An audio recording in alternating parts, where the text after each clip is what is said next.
Bonjour à toutes et tous et bienvenue dans les Back Issues du reconfinement. Vous écoutez First Print de façon quotidienne peut-être, ça nous fait plaisir. Clairement, on vous le dit, on vous fait plein de bisous là-dessus. C'est déjà la 22e chronique qu'on vous fait pour donc ces Back Issues du reconfinement qui est là pour vous inciter, pour vous inviter même à découvrir des BD, qu'elles sont bonnes, qu'elles sont bien, que vous allez carrément les acheter et nous reverser de la moula en échange. Ah là là là là. Comme ça, on pourra se payer de la cocaïne. Pourquoi tu parles comme ça? Je ne sais pas. Il faut savoir quand même que quand tu tiens un truc qui est quotidien, il faut essayer de varier un peu sur la forme et sur le fond. Je propose qu'on fasse tout en parlant comme ça. Alors, Marshall, et pas de mise. Carrément. Vas-y, continue. Oui, mais oui, on est sérieux, hein, bien entendu. C'est un contenu de fond, exactement. Et aujourd'hui, Corentin, vous l'avez compris, Corentin est avec nous. Justement, il est de retour. Bonjour. Voilà, ça faisait Ça quelques va temps que tu n'étais pas venu, hein, parce qu'on avait pas mal d'invités avec nous. Ça se passe la confinade. Ça se passe toujours la fameuse La fameuse confinade. La fameuse confinade. Et aujourd'hui, Corentin, Oui. quelque part un petit peu en réponse à un certain omnibus qu'on a fait sur les comics underground, tu nous vantais ton amour d'un certain Pat Mills. Oui. Et donc aujourd'hui, en toute logique, tu vas nous parler d'une de ses œuvres majeures, Marshall Law. Oui, exactement. Alors, Marshall Law, c'est un personnage effectivement qui apparaît un petit moment quand même après Judge Dredd, puisque c'est un personnage qui apparaît en 87, si je ne dis pas de bêtises, chez DC. Voilà, simplement dans la foulée un petit peu de la mode de la contestation qui avait été lancée par les grands auteurs des années 80, notamment Alan Moore. Il faut quand même se dire que c'est assez marrant d'ailleurs d'y penser avec le recul, mais à l'époque, effectivement, la contestation, le propos politique sur les personnages de comics, c'était tendance en fait, était même vendeur. Et d'où on en avait déjà parlé, tout le côté ramenant des auteurs britanniques un peu énervés pour leur faire des BD chez Vertigo, ça venait de là aussi. Et quel auteur est plus énervé et plus britannique que Pat Mills, on se pose la question, puisque donc c'est le mec qui a créé 2080, qui a inventé le personnage de Judge Dredd, qui a inventé quasiment tous les grands personnages de 2080, c'est un peu le Stanley anglais, mais voilà, sans lunettes et avec plus de bédo et de cocktail Molotov envoyés à la police. Et du coup, Marshall Law, en fait, ça décrit un monde qui est assez inspiré d'ailleurs par la guerre froide, hein, puisque on parle bien évidemment des années 80 là. Ça décrit un monde dans lequel en fait les super-héros existent, mais ne sont pas des figures protectrices très gentilles. C'est un petit peu des vétérans qui sont revenus de la guerre. En fait, on a envoyé des militaires américains à la guerre, on les a dopés avec des super capacités, et on leur a affublé des tenues, des uniformes qui évoquaient un petit peu le folklore super-héroïque. En revenant de la guerre, évidemment, c'est très proche de la réalité. Beaucoup de ces soldats sont revenus avec des fêlures et donc ont commencé un peu à foutre la merde. Et Pat Mills, qui est un anti-militaire notoire, va commencer à poser la question de que faire de ces personnages-là en les mélangeant avec le folklore des super-héros traditionnels, puisque beaucoup de ces héros, justement, ressemblent à des créatures qu'on connaît déjà. Notamment Superman, qui est le héros du premier arc de cette BD-là. Alors il y a lui, et il y a aussi une sorte de super tueur, un petit peu à la Jack l'Éventreur, qui hante les rues et qui massacre les jeunes femmes, les jeunes prostituées de la ville, parce que c'est un auteur anglais qui veut pas s'en empêcher. Jack l'Éventreur un peu. C'est ce que je viens de dire ? Oui, pardon. Ouais, tout à fait. Pardon, j'ai bugué. Non, c'est moi qui ai bugué du coup. Pardon. Donc, Jack l'Éventreur. Tu veux dire Jack l'Éventreur. Ah, bah voilà, c'est celui que je pensais. Ah oui, pas mal. Bien sûr. Donc voilà, alors c'est une BD effectivement qui est assez fataliste sur les super-héros, qui est très critique de ce que ça fait. Mills s'en explique, hein, pour lui, les super-héros, c'est de la propagande. C'est la propagande pour les États-Unis, c'est la propagande pour la justice individuelle, c'est la propagande pour l'idée que les individus supérieurs existent et devraient prendre en charge le bien de la nation, alors qu'on a des corps qui sont là pour ça. Exactement dans la même logique justement que Moore, dans la même logique que plein d'auteurs un petit peu énervés comme Garcenis, etc.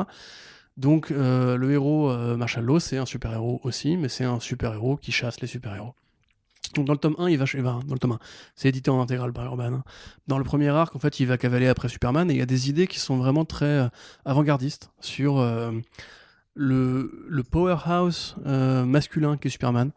Justement, en revenant un petit peu aux premières couvertures de l'âge d'or, tu sais, où il y avait toujours ces espèces de côtés, Superman qui soulève une bombe, qui soulève une voiture, Superman qui a toujours des qui brise ses chaînes. Voilà, où il y a des symboles phalliques un peu partout sur les couvertures de Wonder Woman, etc. Tu vois, tout ce côté un petit peu même misogyne, patriarcal, castrateur qu'il y avait à cette époque-là. Et c'est super bien foutu, c'est très intelligent, c'est bien écrit, c'est très bien dessiné. C'est Kevin O'Neill qui fera plus tard après la Ligue des Gentlemen Extraordinaires, voilà, et qui a travaillé sur Nemesis de Warlock, dont on avait parlé l'autre fois avec Sipan dans le Omnibus. Donc c'est très politique, c'est très engagé, c'est vraiment complètement punk, c'est complètement iconoclaste. La ville, elle est dégueulasse, elle est crado, tous les super-héros, c'est des drogués, c'est des dingues, voilà. Le deuxième arc, il y a Batman, Batman est un pédophile, point, point, point, point. Batman adopte des enfants orphelins à l'église pour les violer, les tuer. Alfred, c'est son esclave, il le tabasse, tout, il les menace de mort s'il s'enfuit. Batman, c'est un enfoiré, il tue des gens, c'est un monstre. Voilà, ça c'est la vision qu'a Pat Mills des super-héros. Okay. C'est très acide. Et le meilleur encore plus pour moi, que The Boys avant l'heure. Ah quoi, oui, un peu, mais complètement. Mais The Boys, même, à mon sens... n'est qu'une un plagiat. Non, mais je pense vraiment que Garcenis a lu Marshall Law. Enfin, il y a des références même dans The Boys. Je prends un truc tout bête, l'arc qui parle des super-héros Marvel, parce qu'évidemment, il parle des super-héros DC parce que c'est les plus connus, c'est les plus emblématiques, etc. Puis c'est les meilleurs, on va pas se mentir. Ouais. Voilà. Mais il y a un arc du coup qui parle des super-héros Marvel et qui fait un blow en fait. C'est-à-dire qu'en gros, on les met tous au même moment. Et tu sais, la légende, c'était que justement, quand Stan Lee a créé les héros Marvel, ils étaient plus proches de leur époque, qu'ils étaient plus un peu plus tarés. Tu vois, Spider-Man, bon, l'homme araignée, tu vois, c'est voilà, Hulk. Les 4 Fantastiques, bon, c'est une équipe un peu chelou, etc. Et en fait, du coup, là, c'est des héros qui sont à l'asile. Ils sont tous à l'asile. Ils sont tous fous. Et il y a une blague qui m'a vraiment fait hurler de rire pour fois que je l'ai lu. C'est que Mister Fantastique, il est marié à la femme invisible. Mais il la voit jamais. En fait, lui, il lui parle. Et on me dit du coup, et maintenant, ma chérie, la femme invisible, etc. etc. C'est qu'en fait, et à un moment donné, t'as un infirmier qui fait, ah, mais elle n'existe pas, sa femme, en fait, il est schizo. En fait, il l'a inventé, tu vois, mais comme elle est invisible, c'est logique, personne ne la voit, tu vois. Et du coup, t'as que des vannes comme ça, vraiment à la con. C'est un coup de gueule énorme, qui en général finit par beaucoup de violence. C'est-à-dire que ça se finit généralement à coup de mandale, avec. Si vous aimez pas voir vos super-héros exploser à coups de parpaing, c'est pas du tout un truc à lire. Par contre, c'est vraiment bien foutu, il y a plein de réflexions intelligentes, politiques, etc. Sur, il y a la Légion aussi, à un moment donné, justement, il interroge un peu le futur des super-héros, etc. Et c'est très bien foutu, c'est très anti-guerre, c'est très anti-patriarcal, anti-viriliste, hein, en fait, ça pose des questions, justement, qu'on a commencé à se poser, nous, en France, ou aux États-Unis aussi, il y a seulement 10 ans. Et puis voilà, c'est vraiment graphiquement très généreux, c'est vraiment, ouais, comme tu dis, c'est The Boys avant l'heure. Je pense que pour le vendre, il n'y a pas de meilleur résumé. C'est marrant, il y a une critique sur le site de Bubble, parce que je cherchais juste les informations, et il y a un mec qui a commenté The Boys pour les adultes. Ça me fait marrer. Et kudos à vous, monsieur, qui avait bien vu le truc. Mais c'est vrai que j'ai même pas fait le rapprochement, tiens, c'est marrant. Mais après, il y en a beaucoup, hein, des BD où les super-héros ils mangent bon, tu vois, c'est pas spécifique à The Boys. On pourrait parler aussi un petit peu de The Pro de Garcenis, tu vois, où les super-héros, c'est une prostituée super-héros. The Pro, c'est avec Connor et Palmiotti aussi. Exactement. Ouais. Il y en a plein des trucs comme ça. Mais c'est vrai que Mills se dégage en étant justement très tôt, en fait, très brutal, très méchant, et vraiment où il a une réflexion, tu vois, c'est pas juste une parodie. Il y a vraiment un côté genre Batman dans la vraie vie, un mec qui se déguise en cuir, comme c'est par la mort, par le noir, l'obscurité, les chauves-souris, qui attire des enfants chez lui, pour leur faire des combattants, je sais pas, moi je lui ferais pas confiance, tu vois. En plus, c'est un milliardaire. Ouais. Du coup, c'est 1%. Les Anglais ont horreur des 1%. Enfin, les Anglais anarchistes et compagnie ont horreur des 1%. Du coup, Batman, c'est le vrai alpha méchant, tu vois. Ouais. Et Superman, c'est donc, comme le disait William Blanc, c'est le côté l'allégorie des États-Unis toute puissante qui écrase le reste du monde et qui sont justement très hiérarchiques, tu vois. C'est-à-dire que Superman, il est au sommet de la pyramide et tout ce qui est en dessous, c'est les fourmis. Tu vois, donc il y a vraiment plein d'idées et c'est arrivé au moment justement d'un confluent un petit peu de création contestataire et de vraies réflexions sur le médium super-héros.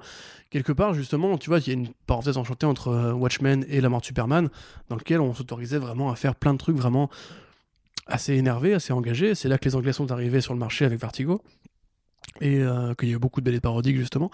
Et après, bon, une fois que Superman est revenu de sa mort, on a recommencé à faire des choses un petit peu à l'ancienne. Mais là, pour le coup, c'est vrai que Marshall Law, c'est une BD qui est peu connue, alors qu'elle a aussi instillé justement le côté mais si ces mecs-là qu'on aime bien, en fait, nous tous, ils étaient en fait des enfoirés, tu vois, ou des dingues.